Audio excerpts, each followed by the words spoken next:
방송에서 제공하는 투자 정보는 투자 판단에 대한 조언입니다.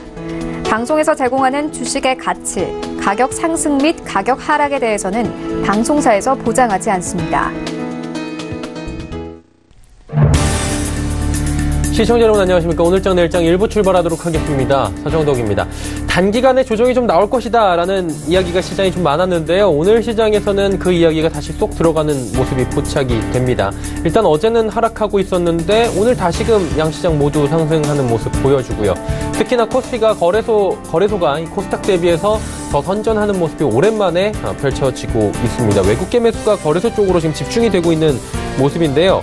전일 미국 증시 같은 경우에는 미중 간의 무역 분쟁에 대해서 합의 기간이 조금 더 연장이 될 것이다. 이 부분에 거의 기정사실화가 되는 명문화되는 듯한 모습이 보였고요. 이 과정에서 여러 가지 합의안이 도출될 수 있다라는 기대감이 올라오고 있는 상황입니다. 또 월마트 실적 잘 나오면서 시장을 이끌었다라는 이야기도 들어보셨을 겁니다. 국가 비상사태 선포 시국, 미국 여전하지만 이 부분보다는 일단은 미중 간의 무역 분쟁 합의에 대한 기대감이 조금 더 커 보이고요. 영국의 브렉시트 등의 우려감은 여전한데 시장은 조금씩 안정을 찾아가는 모습도 포착이 됩니다. 거래소는 대다수의 종목이 지금 시총 상위주들 올라옵니다. 운송장비 업종 제외하면 대체적으로 올라오는데 현대차 역시 하락에서 지금 보합권까지 올라오는 모습입니다. 코스닥 역시 개별 종목 이슈로 움직이긴 하는데 시총 상위주들 하락하는 종목들은 낙폭이 크지 않고요. 상승 종목들은 상승폭이 오히려 더 커지고 있는 모습들이 포착이 됩니다. 그리고 양시장 모두 공통적으로 유커가 돌아오고 있다라는 소식이 들려오면서 중국 관련 소비주들이 말 그대로 급등 흐름이 이어지고 있는 상황입니다. 면세점 관련주들 그리고 화장품 관련 종목들 지금 말 그대로 급등하는 모습이 나오고 있습니다. 옵션 만기 이후에 조금은 불안하던 시장인데 지금 점차 안정을 찾아가는 모습도 포착이 됩니다. 자, 그렇다면 오늘 수요일 시장을 변곡점으로 해서 이번 주 증시는 조금 더 안정화가 이뤄질 수 있을지 아니면 단기적인 반등이 그칠 것인지 하나하나 좀 살펴보는 시간 갖도록 하겠습니다. 헤드라인 뉴스부터 전해드립니다. 반도체와 화학 제품 등의 영향으로 지난해 전국 광공업 생산이 증가했습니다. 통계청의 지역경제 동향 자료를 보면 지난해 광공업 생산이 기계와 전자산업단지가 있는 충남과 인천에서 각각 10% 안팎씩 느는 등 전국 평균으로는 전년보다 0.3%나 증가한 것으로 나타났습니다. 지난해 전국 수출도 반도체와 석유 정제품 등의 호조에 힘입어 전년보다 5.6% 늘었고 전국 서비스업 생산은 전년보다 2% 증가했습니다. 홍남기 경제부총리 겸 기획재정부 장관이 최저임금 결정체계 개편안을 다음 주 안에 발표하겠다고 밝혔습니다. 앞서 최저임금 결정체계 개편안은 이번 주 중반 이후 발표될 것으로 알려진 바 있습니다. 홍 부총리는 또 미국과 중국이 위안화 가치를 안정시키자는 내용도 합의할 것이란 보도에 대해서는 아직 미중 간의 협상이 진행 중인 만큼 정부는 환율 시장에 이상 징후가 있다면 원칙적으로 대응하겠다고 밝혔습니다. 미중 간의 무역협상 합의안에 중국 당국의 위안화 환율 개입 금지를 명문화하는 방안을 추진 중인 것으로 알려졌습니다. 미국은 중국의 관세 타격을 줄이기 위해 위안화 가치를 떨어뜨리는 전략을 쓰지 못하게 하려고 무역협상 합의안에 위안화 가치를 안정적으로 유지한다는 조항을 담는 방안을 추진하고 있다고 블룸버그 통신이 보도했습니다. 2차 북미 정상회담을 일주일 앞두고 있습니다. 트럼프 미국 대통령은 궁극적으로 북한 비핵화를 볼 것이라면서도 긴급한 시간표는 갖고 있지 않다고 말했습니다. 또한 궁극적으로는 북한 비핵화를 볼 것으로 생각합니다. 긴급한 관련 시간표는 갖고 있지 않다고 육성으로 덧붙인 바 있습니다. 증시 흐름 이어갑니다. 거래소는 지금 2223포인트대까지 올라왔습니다. 장중에 1%가 넘는 상승이 나타나기도 했었는데 하루간의 흐름 좀 정리해보도록 하죠. 장 초반보다 많이 올라왔습니다. 2233포인트대까지 장중에 치고 올라갔다가 잠깐 지금 장중에 조정이 좀 나왔고요. 장 딱 중간 정도네요. 저점 고점 대비해서 2224, 0.85% 상승 흐름이 나타나고 있습니다. 하루간의 흐름 정리했고요. 수급 주체 보시면 외국인이 좀 많이 사줍니다. 말씀드린 대로 외국인의 매수 물량이 2,491억 원이나 되고요. 기관도 833억 원 사는 가운데 금융투자 쪽만 매수 들어오고 연기금, 투신 모두 팝니다. 시총 상위주들의 흐름입니다. 삼성전자, SK하이닉스 1.63, 1.9%씩 올라갑니다. 일단 외국인 매수가 다시 들어오는 모습 포착이 되고요. LG화학이 0.9% 올라갑니다. 셀트리온이 조정이 다시 나오네요. 다음 살펴보도록 하죠. 6위부터 12 종목들입니다. 삼성바이오로직스, 포스코, 삼성물산, 한국전력까지 모두 반등하는 가운데 현대차가 약세에서 지금 보합권까지 올라왔습니다. 11위부터 15위 종목들 살펴보도록 하죠. SK텔레콤, 신한지주, LG생활건강 올라가는데 LG생활건강 상승폭 보시면 놀랍습니다. 5%대인데 화장품 관련주들 오늘 4, 5% 기본적으로 올라가고 중소형 화장품 관련주들은 8%에서 10%가 넘는 급등 흐름이 나타나고 외국계 매수가 지금 강하게 들어오는 모습 포착이 됩니다. 코스닥 시장 넘어가 보도록 하죠. 750포인트 터치합니다. 750.11포인트 코스닥 역시 비교적 견조하게 움직입니다. 다음 살펴보도록 하죠. 하루간의 흐름입니다. 코스닥은 747부터 751까지 지금 변동폭이 있는 상황에서 지금 딱 장중에 750선 턱걸이하고 있는 모습 포착이 됩니다. 수급 조치 만나보면 코스닥은 개인만 삽니다. 외국인의 매도 물량은 크진 않습니다. 42억 원, 기관은 306억 원 파는 가운데 연기금만 매수합니다. 119억 원, 연기금 순매수, 개인 669억 원 순매수입니다. 시가총액 상위 종목들의 흐름입니다. 1, 2위 종목들, 3위 종목까지 약세인데 낙폭은 크지 않습니다. 셀트리온 헬스케어, 신라진, CJN은 모두 1% 안쪽으로 빠지고 있는 모습 보여지고요. 바이로메드가 이제 30만원 눈앞에 두고 있습니다. 포스코 캠텍 하루 정도 조정이 나온 뒤에 바로 반등 나옵니다. 2.44%나 올라갑니다. 5위부터 6위부터 10위 종목들입니다. HLB, 메디톡스, 스튜디오 드래곤, 펄어비스까지 전 종목 올라가고 코오롱 티슈진만 조정이 좀 나오네요. 다시 3만원대로 내려왔습니다. 다음 살펴보도록 하죠. 다난티와 셀트리온 제약 빠지는 가운데 SK머티리얼즈, 제넥신, 파라다이스 올라갔는데 파라다이스 역시 중국 관련 소비주로 꼽힙니다. 3%대의 좋은 흐름 가져갑니다. 원달러 환율 흐름 짚어보도록 하죠. 원달러 환율은 1122원 40전 거래되면서 일단은 원화 강세 흐름으로 전환을 했습니다. 금일 본 방송에서 제공해드리는 정보는 투자 판단에 대한 조언일 뿐입니다. 해당 주식의 가치와 수익률 보장해드리지 않는다는 점 참고해 주시길 바랍니다. 오늘장 이슈 체크합니다. 펠리즈 투자인 리서치 김민수 대표입니다. 안녕하십니까? 네, 안녕하십니까? 어닉 시즌이 이제 마무리가 되어 가는 모습입니다. 정정 공시도 계속 나오고 있고 여러 가지 이야기들 나오고 있는데 이제 어떻게 봐야 될까요? 이 마무리 상황에서 시장을? 네, 일단 미국 기업과 국내 기업 둘 다 한번 점검을 해보겠습니다. 미국 기업은 S&P 500기업 중심으로 작년 4분기 영업이익이 13% 늘었다라고 지금 거의 마무리가 돼가는 기조로 보여지고 있는데, 일단 두 자릿수 성장으로는 그래도 안도를 할 수 있겠다라는 관점이지만 앞으로가 불투명합니다. 특히 올해 1분기가 S&P 500기업의 영업이익이 2.2% 전년 동기 대비 감소할 걸로 보여지고 있고요. 그런 상황 쪽에서 2분기와 3분기 때가 그나마 1, 2%대 성장으로 어떤 관망세를 보이다가 4분기 때 한 9% 이상 다시 성장하는 올해 흐름으로 보게 되면 상저하고의 기조가 나오지 않을까, 이런 쪽으로 바라보면서 올해 전체적으로는 4.8% 성장에 대해서 기업들의 영업이익을 볼 수 있겠다라고 바라보는 상황들인데, 일단 이 부분은 아무래도 하반기에 대한 개선 기대감에 대한 초점밖에는 더 이상 말씀드리기가 좀 힘들 것 같고요. 또 하나 국내 기업도 마찬가지입니다. 국내 기업은 오히려 작년 4분기도 어떤 눈높이가 상당히 많이 낮아져 있다고 봐야 될 것 같고요. 특히 시가총액 기준으로 거의 한 83% 정도가 실적을 발표했던 상황들인데, 특히 영업이익과 순이익이 컨센서스 대비해서 각각 22%, 39% 하락하는 상황들이고요. 오히려 반도체 업종을 제외한다고 하게 되면 27%대 그리고 66%대 하락을 컨센서스보다 더 안 좋았기 때문에 오히려 어떤 시각에 대해서는 상당히 많이 나빠져 있다라는 관점 쪽에서 바라보고 있는 상황들이고요. 그만큼 컨센서스 대비해서 실적이 하회했던 비율을 찾아보게 되면 한 14% 정도밖에 안 되면서 100개 기업 중에서 그나마 눈높이에 맞거나 실적이 잘 나온 회사는 14개밖에 없다라는 쪽에 대한 상당히 부진한 실적을 보여줬는데, 그런 상황 쪽에서 일단 국내 기업들을 바라보는 시각도 미국 시장과 좀 비슷한 상황들이 상반기 이후에 개선될 것이다 라고 보여지고 있고요. 오히려 반도체 쪽을 제외하게 되면은 한 2분기부터 어떤 기업들의 실적들이 좀 더 빠르게 나오지 않을까라는 쪽에 대한 전망이 지금 앞서고 있는 상황들이고요.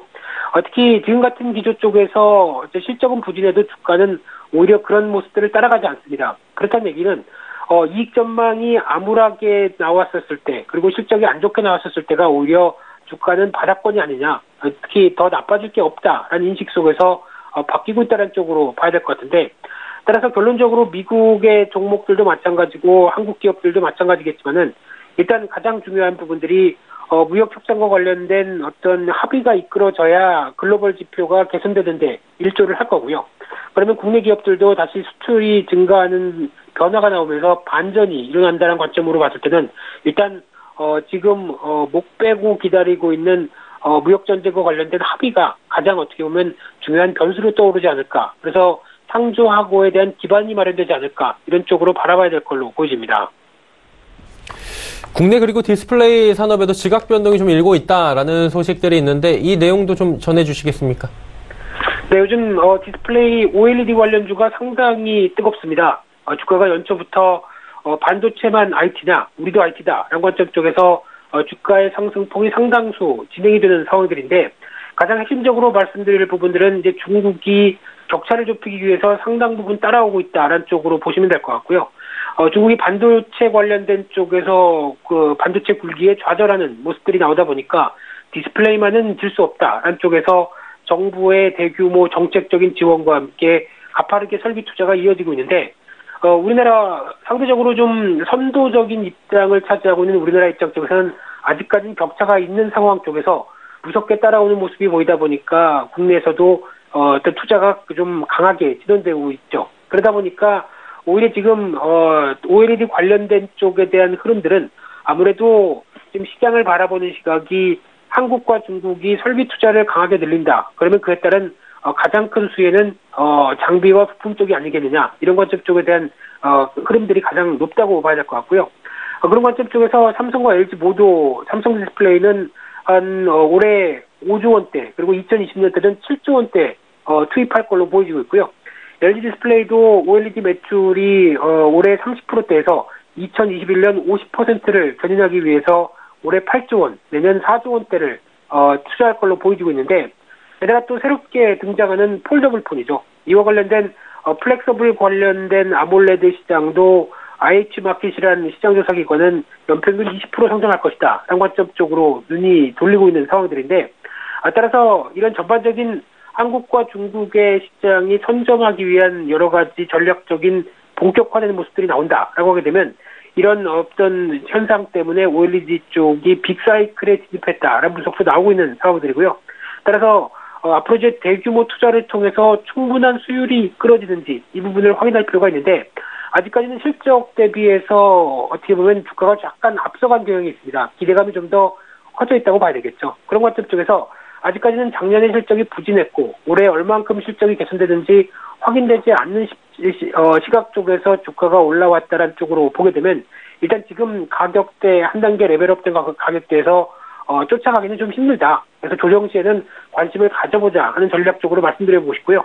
그중에서 과산화수소 모멘텀이 강한 한솔케미칼 같은 경우 관심이 필요하다. 이렇게 정리해서 말씀드리겠습니다. 한솔케미칼까지 언급을 해주셨습니다. 오늘 말씀은 여기까지 듣겠습니다. 고맙습니다. 네, 감사합니다. 클리즈 투자앤리서치 김민수 대표와 함께했고요. 이슈 칼럼 이어집니다.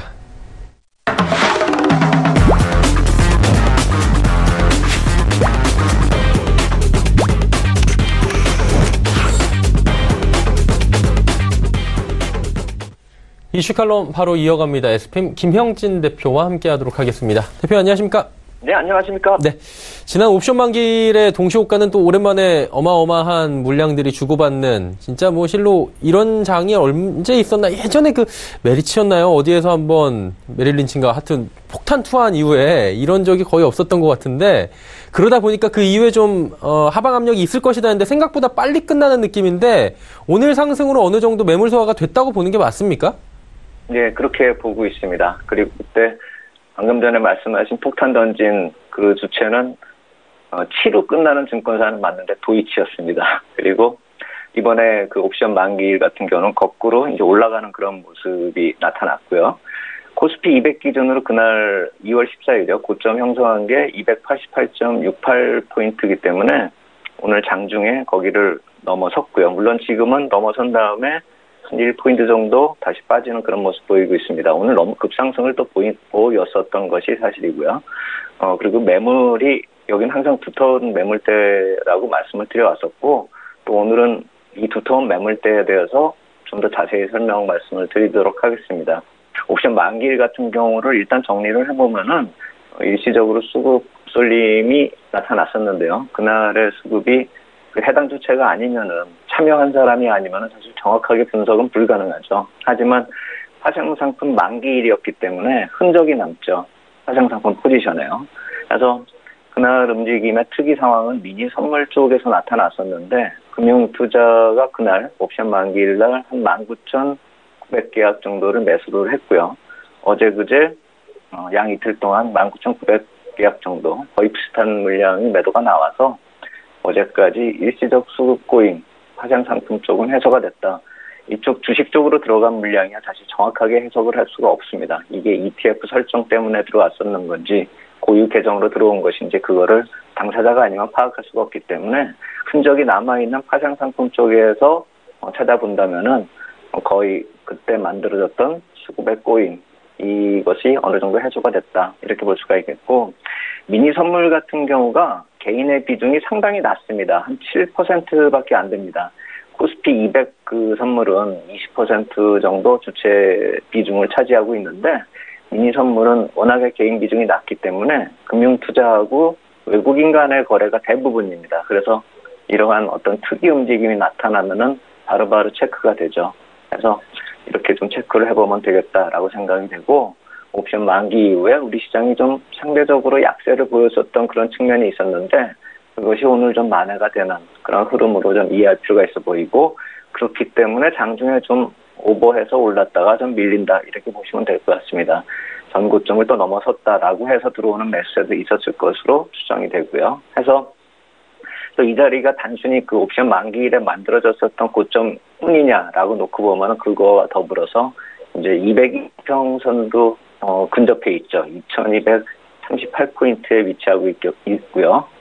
오늘 뭐 그 부근까지 또 이제 도달을 했고 그것을 한 번에 넘어갈 거다. 저는 그렇게 생각이 되지 않기 때문에 지금 나타나는 밀리는 현상이 자연스러워 보인다. 이렇게 말씀을 드리겠고 최근에 1월부터 차례차례 이 이평선을 넘어서고 있고 이제는 이제 역배열로 되어 있었던 이평선이 이렇게 거꾸로 되어 있는 걸 역배열이라고 하지 않습니까? 그것이 거의 다 해소가 돼서 이제 5일2평부터 60일2평까지는 정배열 상태고 상승 추세로 들어섰죠.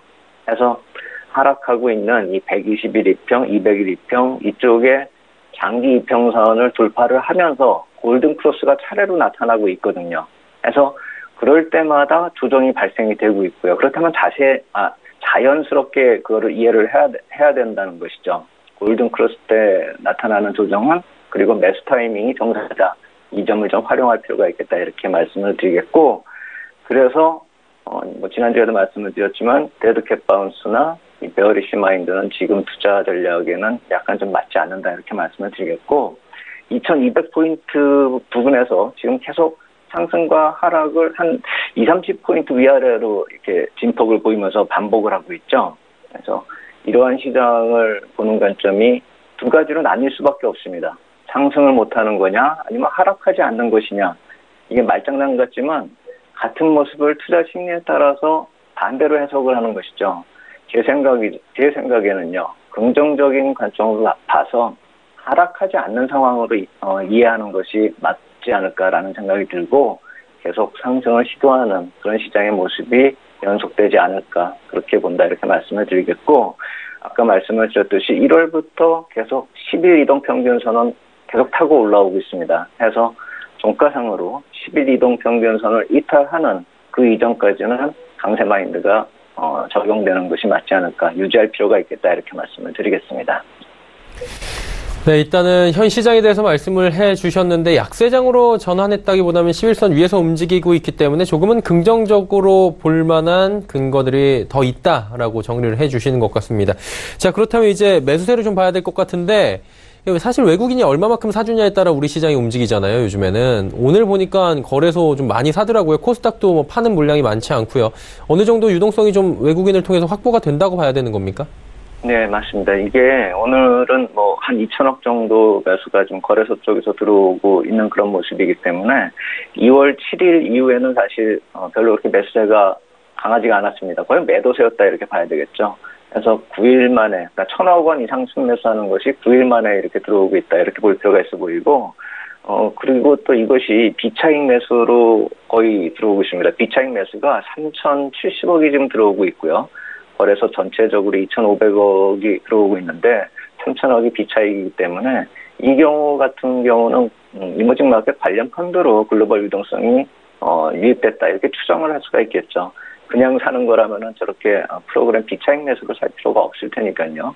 그래서 이 펀드 쪽에 글로벌 유동성이 유입된 것으로 추정이 되는 상황이기 때문에 또 우리가 한번 이 글로벌 유동성을 점검을 할 때가 됐다 이렇게 말씀을 드려야 될 것 같습니다. 특히나 어제 우리 시장 1시에서 나타났던 상승하고 오늘의 반전, 하락 반전요. 그리고 글로벌 시장 어제 밤에 나타났었던 달러 인덱스가 약세 반전하는 모습이 상당히 의미가 좀 있다 이렇게 볼 필요가 있는데 달러 인덱스 같은 경우는 5일 이동 평균선을 아래로 내려오면서 상승 추세를 이탈해 버렸습니다. 그래서 달러 흐름을 좀 주목할 필요가 있어 보이고 강세 요인으로 계속 유지가 될 것인지 이 점을 좀 우리가 볼 필요가 있어 보입니다. 제 생각에는 이런 달러 흐름이 강세 요인이 완급을 좀 반복하지 않을까 이렇게 좀 생각이 든다 이렇게 말씀을 드리겠는데 달러 인덱스가 작년 12월 고점 근접한 이후에 반락을 하고 있는 것이죠.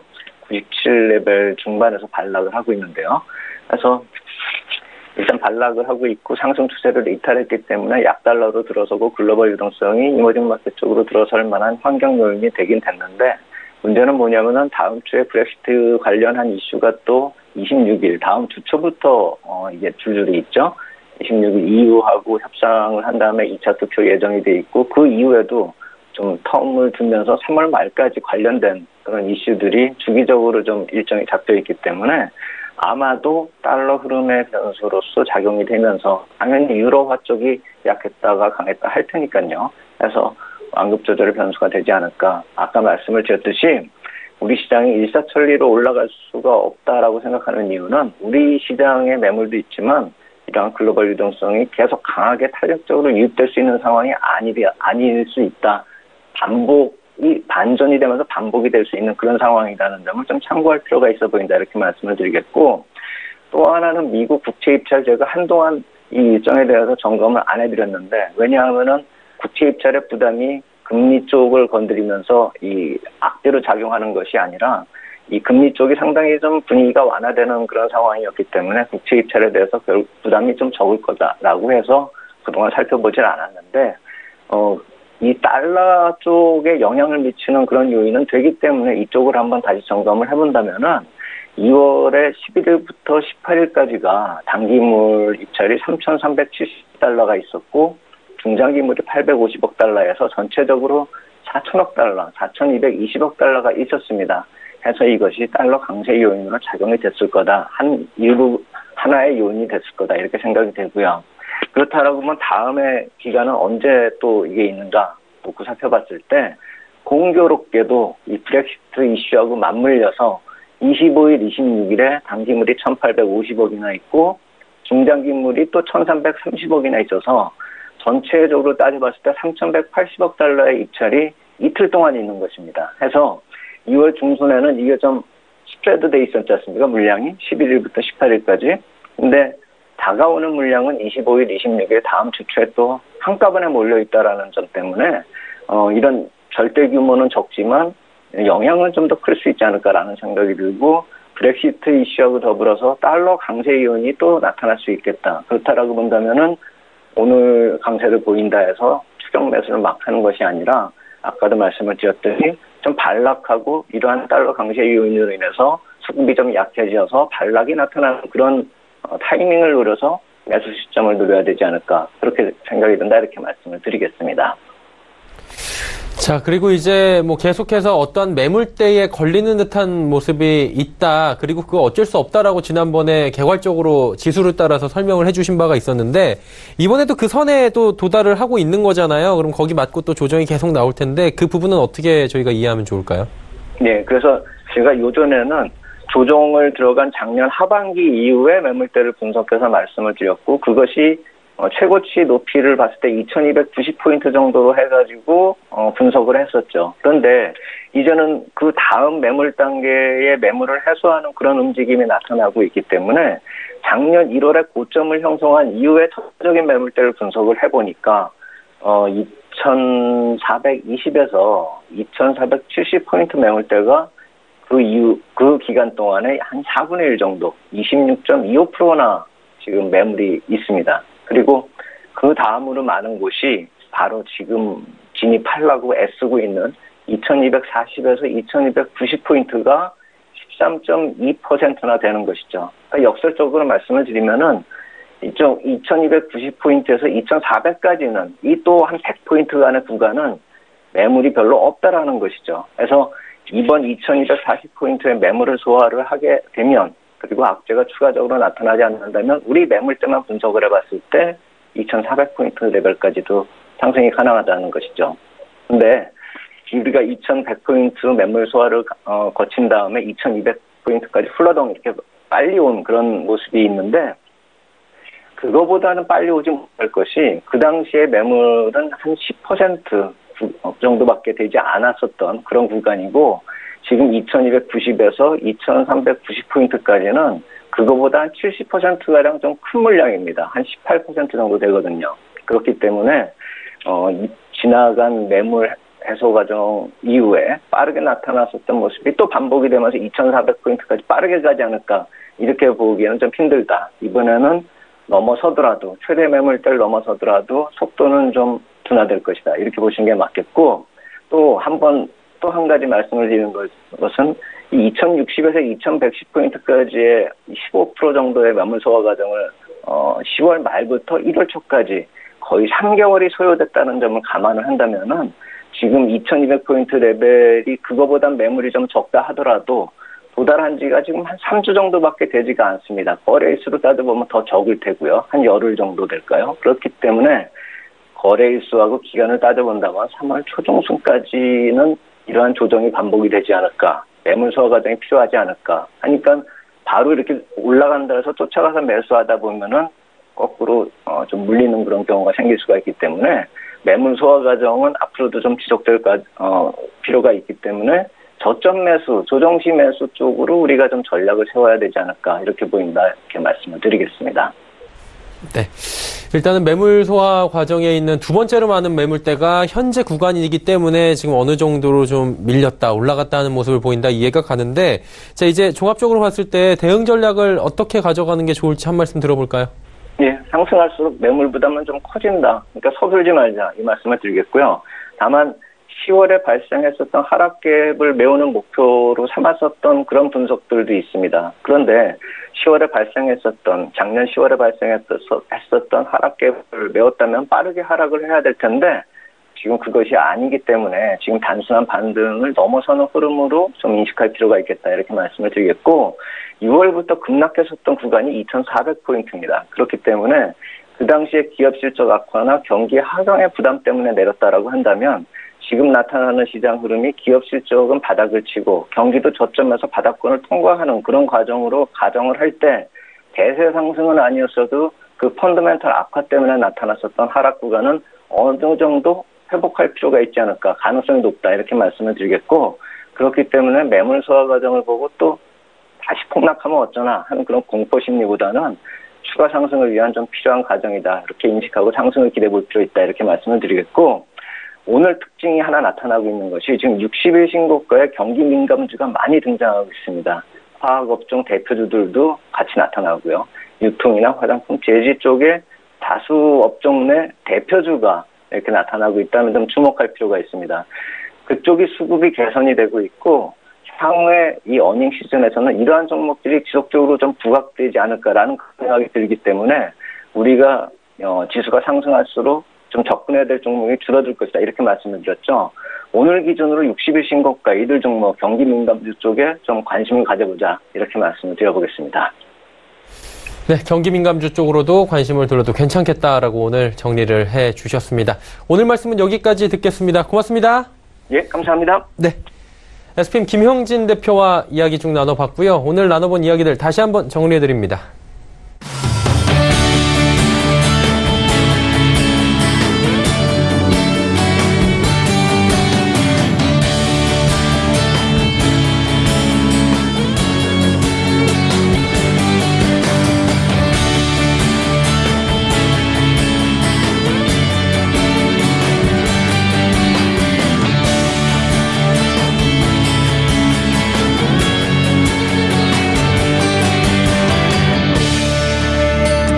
오늘 시간 일장 1부 함께 하셨습니다. 잠시 뒤 2부에는 이제 종목 이야기 자세히 나눠보도록 하겠습니다. 두 분의 전문가와 함께 종목 추천 받아보고요. 종목 상담까지 이어가는 시간 준비할 테니까요. 2부도 함께 해주시길 바랍니다. 고맙습니다.